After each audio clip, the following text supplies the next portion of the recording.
WhatsApp guys, संभल पत्थरबाजी में अब्दुल की अम्मी जान भी शामिल। अब यूपी पुलिस कर रही पूरे जमात का इलाज। तो मिस्टर मुन्ना भाई की वीडियो है, देखते हैं कौन है तेजस्वी लोग और क्या पॉइंट ऑफ व्यू है। और चैनल पर तो प्लीज सब्सक्राइब। जय श्री राम भाई, कहां से देख रहे हो जरूर बताना। 1 2 3 गो।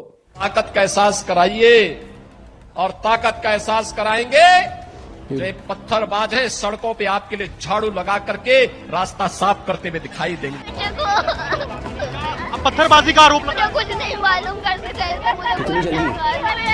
सुबह से ये कहते रहे कि नाबालिग हम छोड़ देंगे तुम शाम तक बैठे रहो, शाम तक बैठे रहो।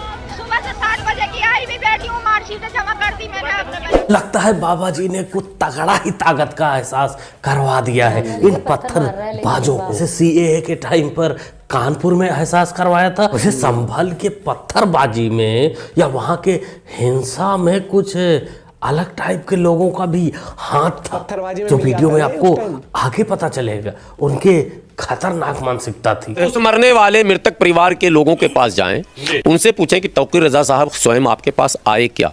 एक सवाल, क्या तौकीर रजा साहब ने कोई आर्थिक मदद की क्या। 2 सवाल, क्या तौकीर रजा साहब आपके परिवार में अब जो कठिनाइयां आएंगी उससे निमटने का कोई फार्मूला भेजा है क्या। मुझे लगता है तीनों में से जवाब ना है। तो भाषण कर देना, भड़का देना, ये मिली भगत है इनकी।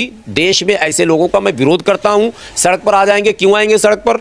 भारत में अभी संविधान है, भारत में अभी लोकतंत्र है, भारत में अभी चुनावी प्रक्रिया है, भारत में प्रधान से लेकर प्रधानमंत्री तक हम चुन रहे हैं। क्यों हम सड़क पर आएंगे, क्यों हम सड़क पर लड़ेंगे। पकड़ो, तेरे को घंटा कुछ नहीं पता। अरे संविधान किसके लिए होता है, जो भारतीय हो, जो भारत के संविधान को मानता है, जो इस देश को अपना मानता है, उसके लिए संविधान होता है। बाबर और औरंगजेब के जो नस्ल हैं, उनकी औलादें हैं, भाई उनको हमारे संविधान से क्या लेना देना। कि जो थोड़ा बहुत मानने वाले हैं कि नहीं नहीं हिंदुस्तान भी हमारा ही है, तो उनके लिए तुम नहीं ऐसे मौलाना काफी। कि हजरत अब हम अदालत के दरवाजों पे भीख नहीं मांगेंगे, अब ये कह देंगे कि अगर संसद तुम्हारी है तो सड़क हमारी है। लोगों तैयार रहना, अगर अकाबरीन आवाज दे तो अब अगर जिंदा हो तो जिंदा होने का सबूत पेश कर। जैसे मौलानाओं के चक्कर में बेचारे प्यारे दुलारे अपने जिंदा होने का सबूत पेश करने गए थे, लेकिन वो बेचारे ये भूल गए थे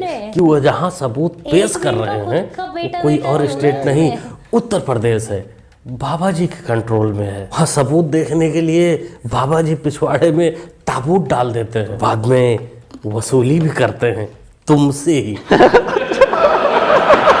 सर्वे करने पहुंचे तो ये मुसलमानों को उकसाने के नहीं है कि इन्हें मुसलमानों को उकसाओ, ये पत्थर लेकर आएंगे फिर इनके गोली मार देंगे।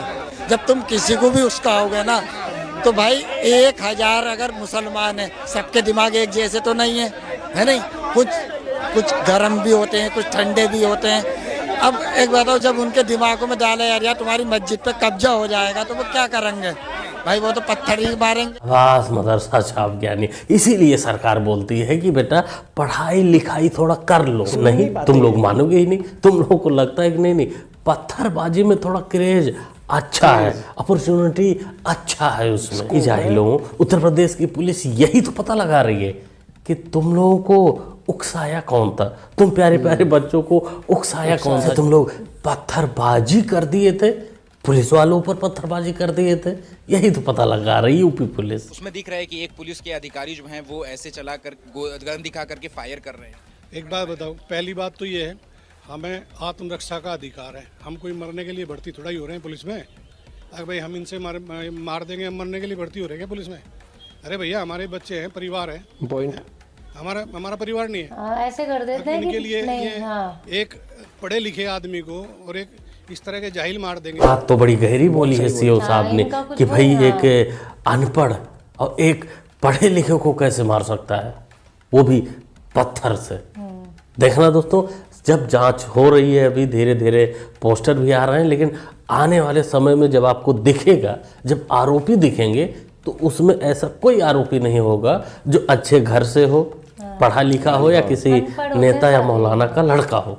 सब के सब जाहिल ही होंगे। पढ़े लिखे लोग, अच्छे घर से लोग जो हैं, वो इस झंझट में या इस उकसावे में आकर अपना करियर नहीं बर्बाद करते कि इस कंपटीशन में तो सिर्फ रुकैया, फरहाना, नजराना और उनके प्यारे प्यारे जाहिल बच्चे ही भाग लेते हैं। और फिर जब उनको यूपी पुलिस, बाबा जी की पुलिस उठा ले जाती है तो वो फिर अब्बा जब्बा जब्बा करती रहती हैं। वैसे आपकी जानकारी के लिए बता दूं कि मार्केट में पोस्टर भी आ गए हैं, बाबा जी के अंदाज वाला पोस्टर चिपका दिए गए हैं।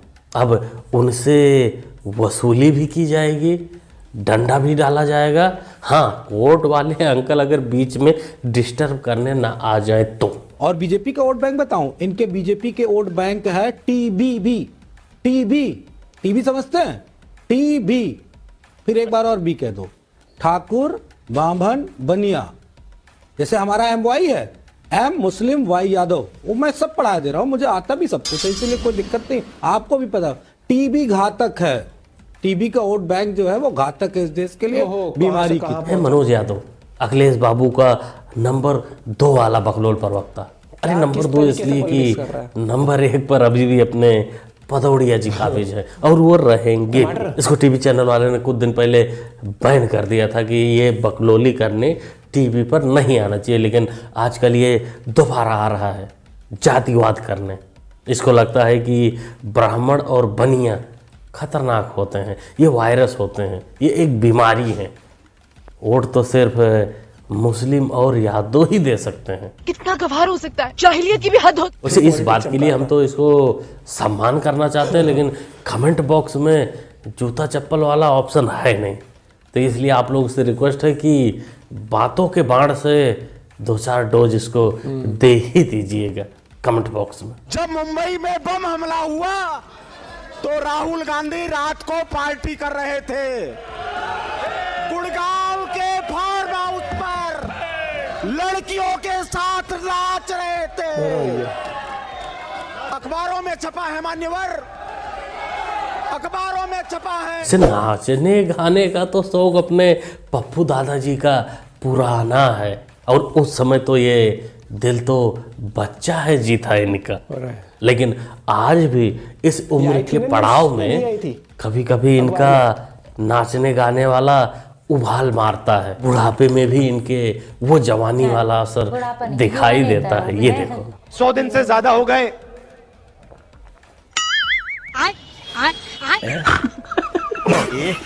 रहा नहीं जाता, तड़प ही ऐसी है ना। देखो आपने बात याद दिला दी।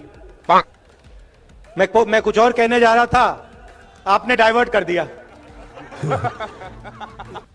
जो आपने अभी ये किया ना, इसने मेरे दिमाग को थोड़ा डाइवर्ट कर दिया। डाइवर्ट नहीं दादाजी, डाइवर्ट नहीं। तुमको अपना पुराना दिन याद आ गया होगा। उस जमाने में तुम अपना नाच गाना करके अपना समय व्यतीत करते थे।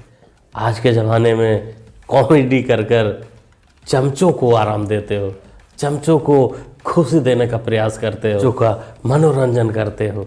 बस ऐसे ही है अपने बालक बुद्धि की जिंदगी।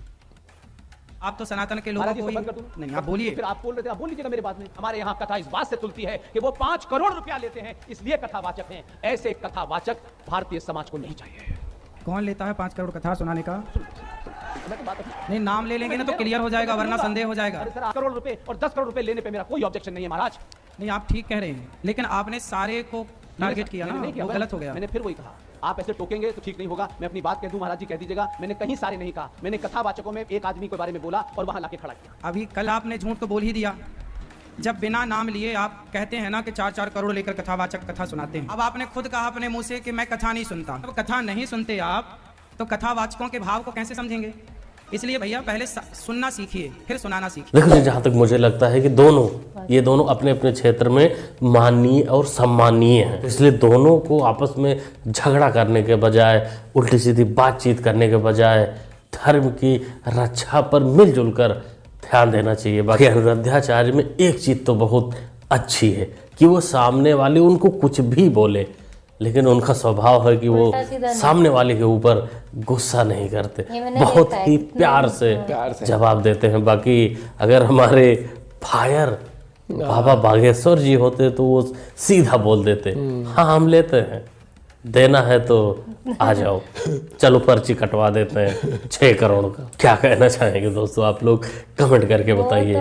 ओवरऑल पूरी वीडियो में जो जो क्लिप में आपको दिखाया, वीडियो में जैसे एक और वो चीज़ है, पुलिस वाले जो वो थे कमांडिंग ऑफिसर थे, उन्होंने बहुत सही बोला कि एक पढ़े लिखे में और एक जाहिल में बहुत फर्क होता है, अनपढ़ में, कि आपको सबसे पहले ये पता लगता है कि एक की जान की कीमत क्या है और एक लाइफ नहीं कि पुलिस वाले को पत्थर मारा तो क्या हुआ, पत्थर ही तो मारा था, अगले का ठीक हो जाए, मतलब वो तो ठीक हो जाएगा, अगले का चला रहे। वाह, सेंसलेस बात है। तो पत्थर मार के होता है क्या, आगे वाले का राशन चला जाता है घर में, या वो उसको बहुत ही खुशी होती है जिसको पड़ता है। यार थोड़ा इट्स हाई टाइम कि थोड़ा सा और सख्त कानून इस पे आ जाए ना, कि एक बार अगर कोई ऐसी गतिविधि कर, देखो इंडिया में राइट्स है प्रोटेस्ट करने की, है ना, मांगने की, मेरे को ये लेकिन बहुत वो बोला है कि शांति तरीके से। जैसे कहते हैं ना कि पत्थर मारने वाला नाबालिग का, अच्छा वाह, उसे ये पता है इतना अगर वो ये कर रहा है, ये चेंज होना चाहिए कि जो एक एक बार थोड़ी सी ना, मुझे लगता है कि एक हमें ये पता लगाना चाहिए बहुत बढ़िया तरीके से कि एग्जांपल जो आया, इसके पीछे जो मास्टरमाइंड था ना, उसकी मास्टरमाइंड की बुद्धि ऐसी ना, दिखाया था कि मैंने कहाँ देखा था कि जैसे वो उन्हीं को वो कोशिश करते हैं कि जो नाबालिग है उनको ज्यादा से ज्यादा, क्योंकि उनके लिए वो वाली चीज आ जाती है ना, क्योंकि मान ले अभी आ गए, जैसे लोग आ गए, इनको तो पैसे मिले आगे सामने, लेकिन आपको जो जो लोग थे उनको ले जाओ, सजा दो उनको, लेकिन कैसे भी करके उनसे ये पता लगाओ कि इनका मास्टरमाइंड कौन है, क्योंकि एंड ऑफ द डे वो होता है ना कि एक सेल चलता है, पूरा गिरोह चलता है, जहां से जो हेड है ना उनको आपको खोखला करना पड़ेगा, उनको उठाओ और उनको ऐसी सजा दो। मोहल्ले में जो वो बनते हैं ना इनके, ये सोच जब तक नहीं दबाओगे ना, लोग हम कितने भी पकड़ ले, लेकिन जो सोच जहां से उत्पन्न हो रही है, जो उकसाते हैं, जो फंडिंग करते हैं, उनका वो कहते हैं ना कि उनको जड़ से निकालो, ये वाली बात आ जाती है। और एक वो था ना स्टार्टिंग में वो कि हमें नहीं पता कि कैसे हो गया, अरे वाह तुम्हें नहीं पता, जब पैसा 500 का नोट, 1000 का नोट जो पत्थरबाजी करके लेके आते हैं तब तो बड़े खुश होते हैं। सबको पता होता है, सबको पता होता है, ठीक है। वो लेडी भी आई थी ना सामने की पत्थर ही तो मारे, तो उसको पता था ना पत्थरबाजी चल रही थी। नो भाई ये हद हो चुकी है। और बाकी आप अपना पॉइंट ऑफ व्यू शेयर कर सकते हो इस बारे में। मिलते हैं वीडियो के साथ, बाय, टेक केयर।